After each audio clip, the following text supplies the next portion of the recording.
Hey guys, Janice Fawn. Thank you all so much for joining me. I hope you guys had a great Saturday.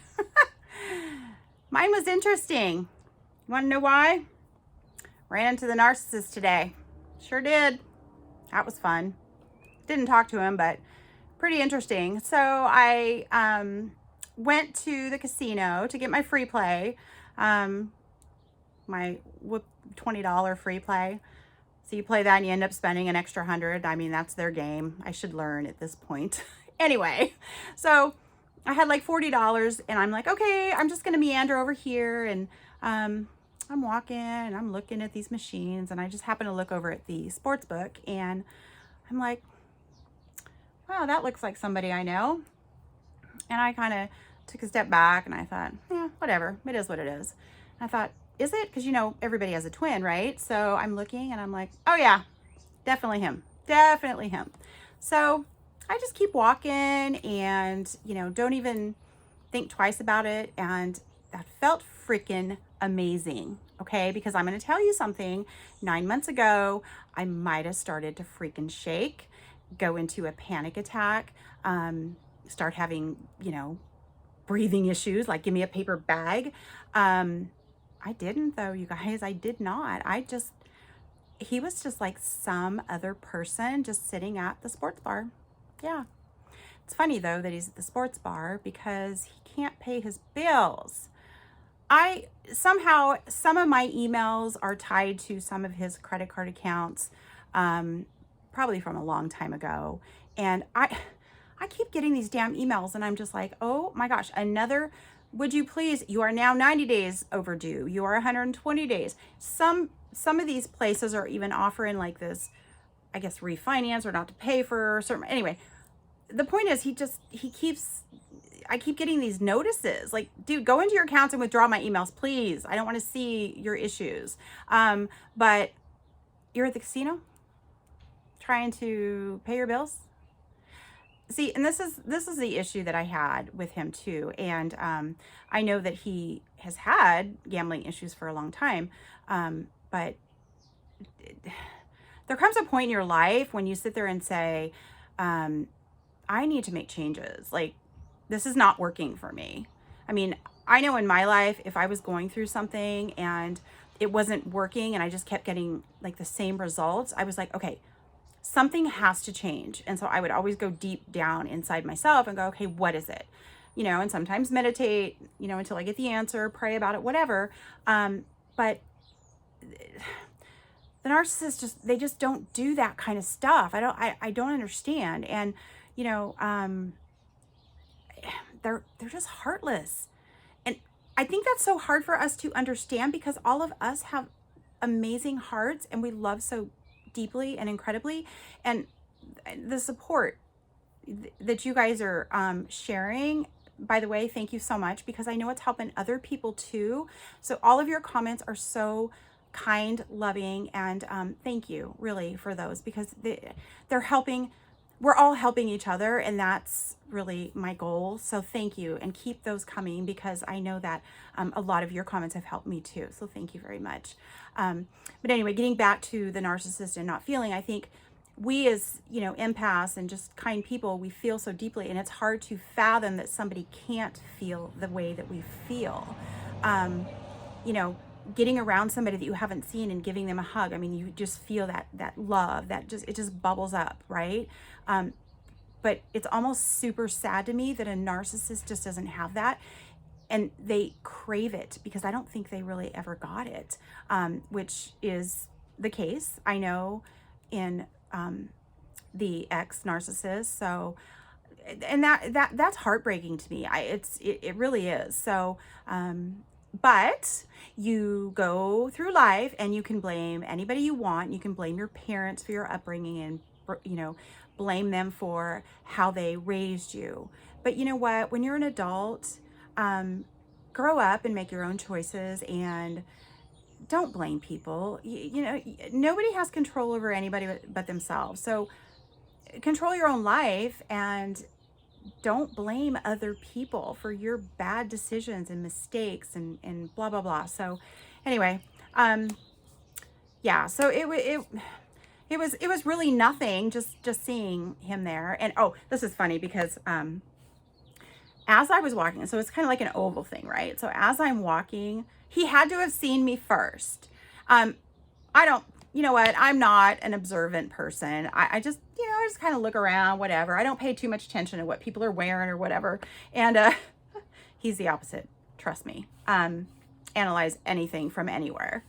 And then bitch about it or complain about how it's not done right for, 3 hours. Anyway, so he had to have seen me because I remember coming towards the sports bar and I wasn't looking to the right. I was like really just looking at all these different machines going, yeah, which one of these is going to take my money now?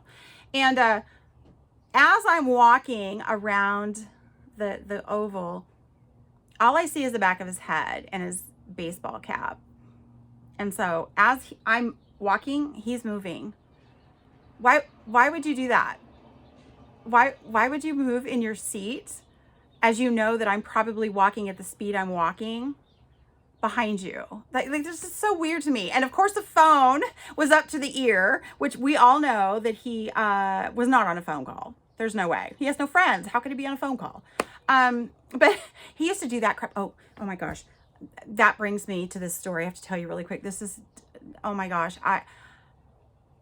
When he was pissed off at me, which was every day about something, he would always call his best friend or, one of his two friends. And he would say, Janice is this and this. And if I was in my office area and he was in the bedroom with the door shut, he would purposely yell and scream and talk super loud because he wanted me to hear what he was saying to whomever he was talking to.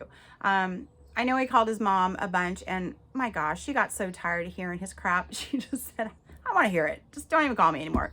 But it gets old. It gets so old hearing people say the same crap over and over again. But he would always talk about, he would just be so loud so that he could make sure that I was hearing what he was saying. Well, one night, I went to bed early and shut the door in the bedroom. And of course, he's out on the recliner. Favorite spot in the house, by the way. Got a little indention in it towards the end there. And he is just going on and on and on and on and on.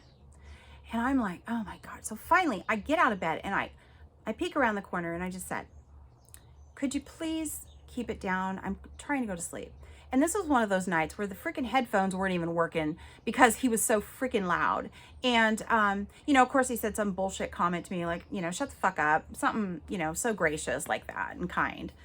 And so he went on and on and on. And by the way, he never did shut up. He didn't.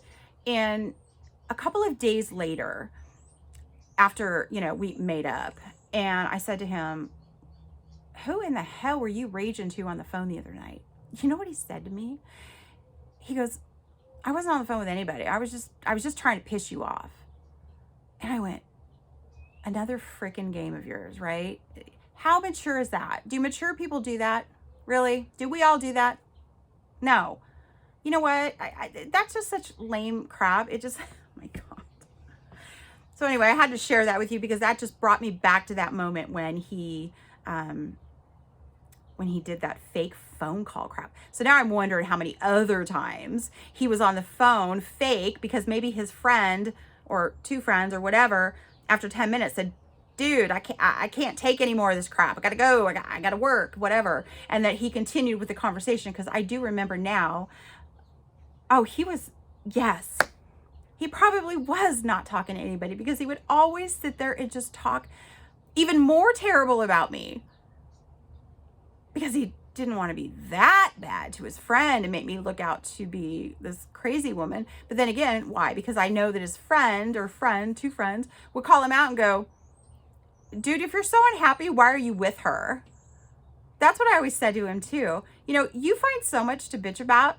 Why are you here? Why are you here? Because you know what, dude, if I had so much to bitch about, I wouldn't stick around. So you complain, and then you talk me up like I'm some, queen of the earth or something.